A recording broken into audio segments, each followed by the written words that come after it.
I was seeing a video in which a guy showed how he was saved from a very dangerous life-taking situation on road just because he had ABS on his motorcycle.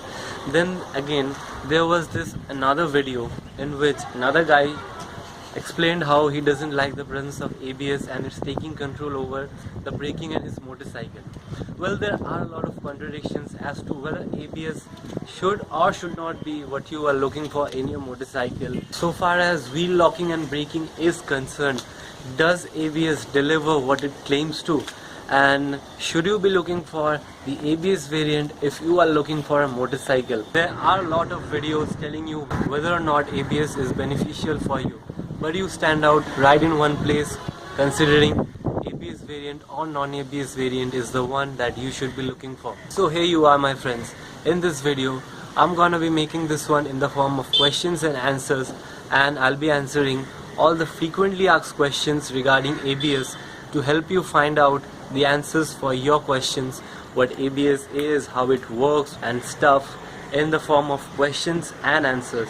If these are one of the questions that you are so far having regarding ABS, you get it answered once and for all. Further, if you have any more questions, put them down in the comment section below and I'll be surely answering them as well. Here's the list of questions that we are going to be discussing today. First of all, if it comes to ABS or the anti-lock braking system, the question that firstly comes to our mind is that what in the first place is wheel locking and why is it that dangerous? The second question that we're going to be discussing today is how does ABS actually prevent this wheel locking and give you that security? The third question that we're going to be discussing today is why do we have ABS only on selected motorcycles? Why do our smaller bikes like 100 and 125cc ones do not feature ABS? If it is a safety feature, why not give it as an option in all the motorcycles? The fourth question that we are going to be discussing today is about these single and dual channel ABS, the varieties of ABS that we have on market, how do they differ and which one is better if we are to consider one better over the other. The fifth question that we are going to be discussing today is ABS is a safety feature. Why do some people consider not having ABS in their motorcycle? I mean, who would not want a safety feature that gives them additional security? Now, the last question that we are going to be answering today is, considering all the pros and cons of having ABS on your motorcycle, is it wise for you to go for ABS considering the extra bit of pocket pinch it comes you for? So friends, we're gonna be getting started right now, but before that, if you have not yet subscribed to my channel Bikers Nation, I do suggest that you go down and hit the subscribe button below and press the bell icon that comes thereafter to stay updated with my stuff. So friends, you're watching Bikers Nation, this is Sudipto, let's get started.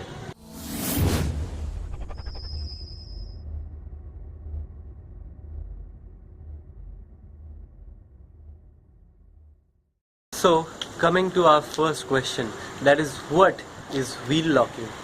You see, my friends, when the bike is moving on the roads, the wheels continue to make a strong contact with the roads, and it is this contact force that helps you steer the motorcycle well on the roads as well as for our brakes to perform their optimal function. Suppose in a condition where the bike is moving at a considerably good speed and you need to accidentally, or say in case of some emergency, you need to apply the brakes hard.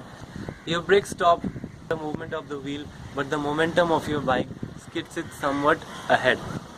So what happens during the skidding is that the wheels aren't rolling, they have already stopped, but the bike is actually skidding on the road. While the bike is skidding on the road, the contact between the road and the wheels is lost. Therefore, you totally lose your control of either steering the bike, and even the brakes do not help you in any way in this condition in braking.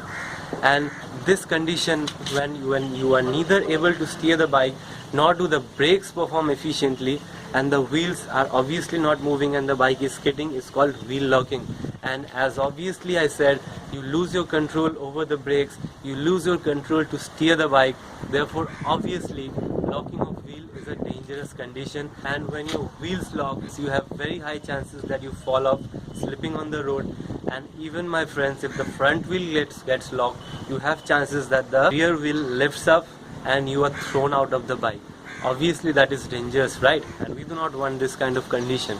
So there comes our second question, and the life-saving technology that we have in our bikes nowadays, that is ABS.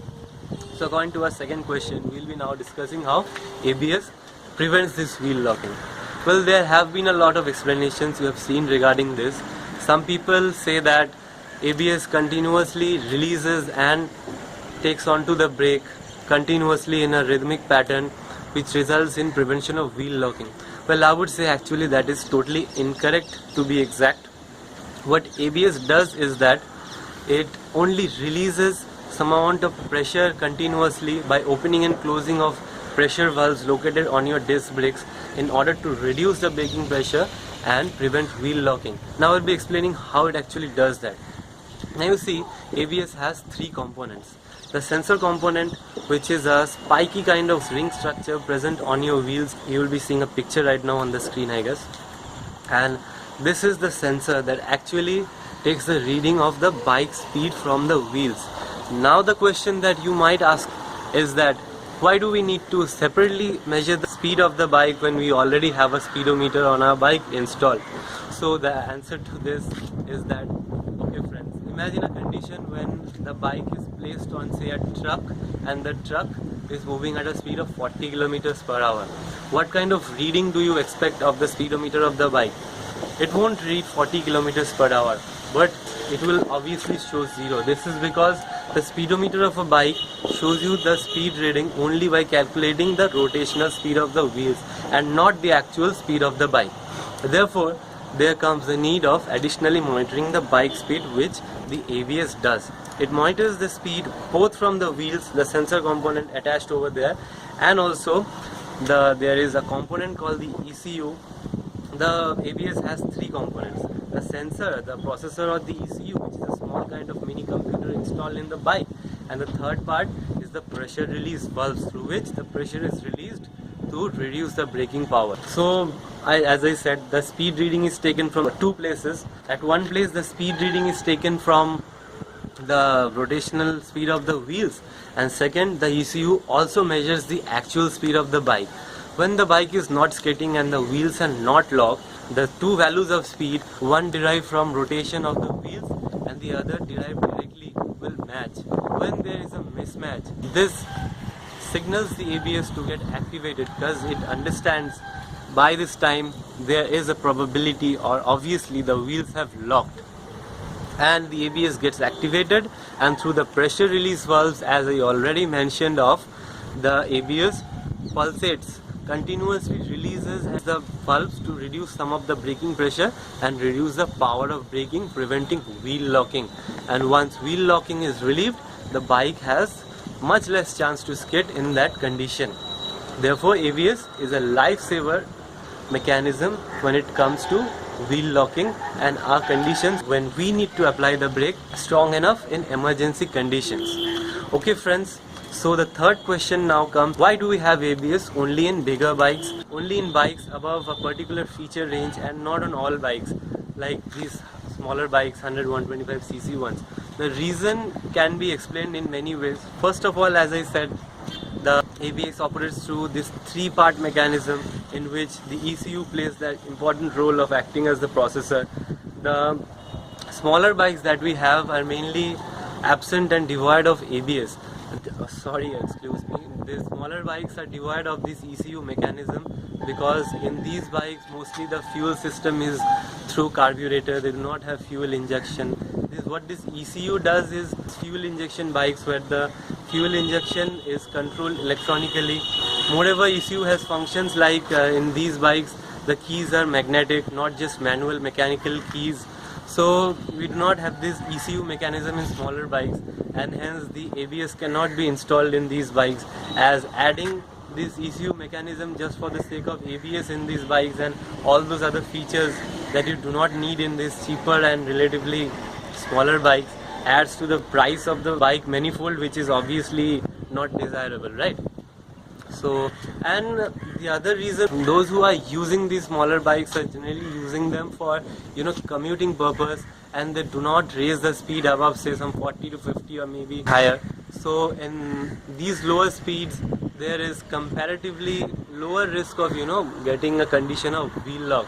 More so because the bikes are also lighter, and therefore we do not obviously prefer having ABS in these smaller bikes. And so coming on to our next question, in spite of ABS being this much of a safety mechanism, why do some people claim that they do not like the presence of ABS in their motorcycles? Well, let me tell you, as I already said, ABS prevents wheel locking. Therefore, obviously, if you are looking forward to make some stunts on your bike, say making a wheelie, lifting off your back wheel, the wheelie involves the locking of the front wheel in order to raise your back wheel. You won't be able to perform that, right? Because as soon as the ABS gets activated, it won't let you raise your rear wheel, because you see, as soon as the front wheel gets locked, then ABS gets activated and it just prevents locking of your front wheel, and the wheelie cannot be performed. So if stuntmen, people looking to make wheelies and stuff on their bike won't find ABS beneficial, because in case of doing these stunts, they actually want their wheels to get locked to have the stunt performed. And moreover, like some people prefer having their custom way of braking, so electronic device taking over the control of their freedom of braking is something we do not want. So we better come to our next question, that is, what are these single and dual channel ABS? Well, so there was this bike, Pulsar RS200, launched sometime back, in which the company Bajaj claimed that it was having a single channel ABS.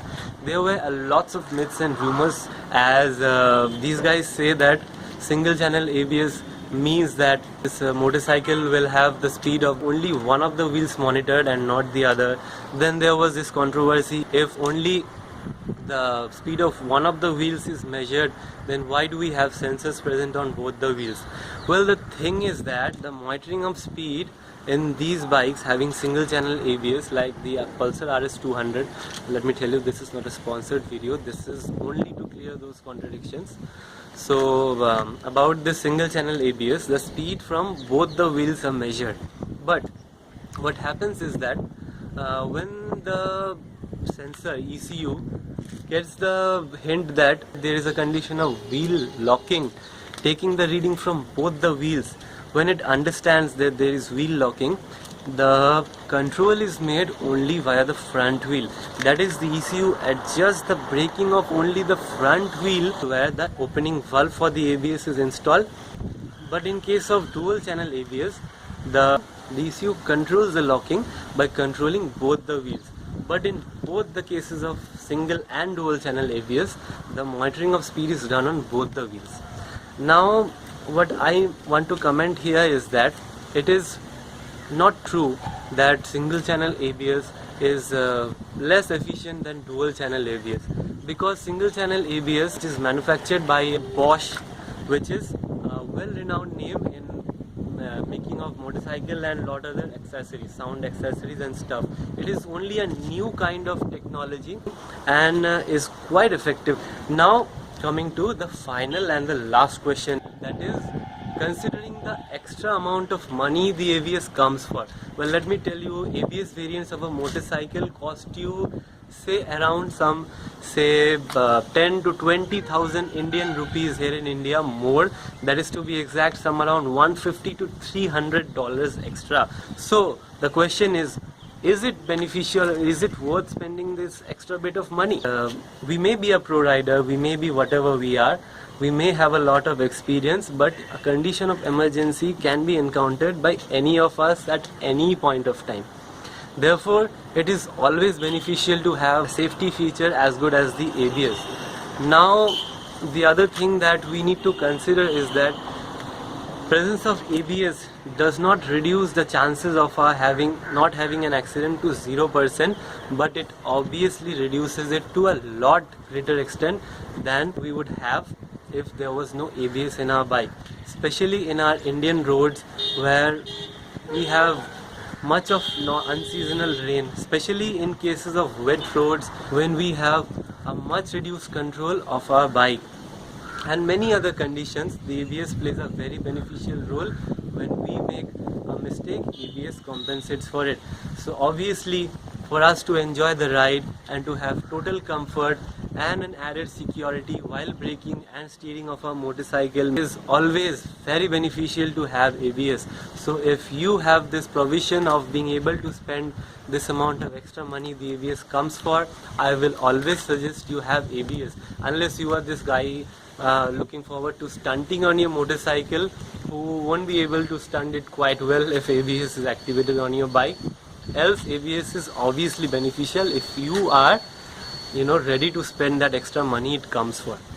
So friends, these were the questions that we were to discuss, and I only guess that I did justice to explaining them. You might be having many other questions regarding ABS. If you do have, surely post them down in the comment section below and I'll be happily answering them. If you found this video useful, my friends, do not forget to hit the like button, subscribe to my channel Bikers Nation and press the bell icon to get updated with my stuff. Thank you friends so much for joining me in this one. Do help me out more with posting your queries and suggestions further. I do hope to see you back in next time. So my friends, thank you and have a nice day.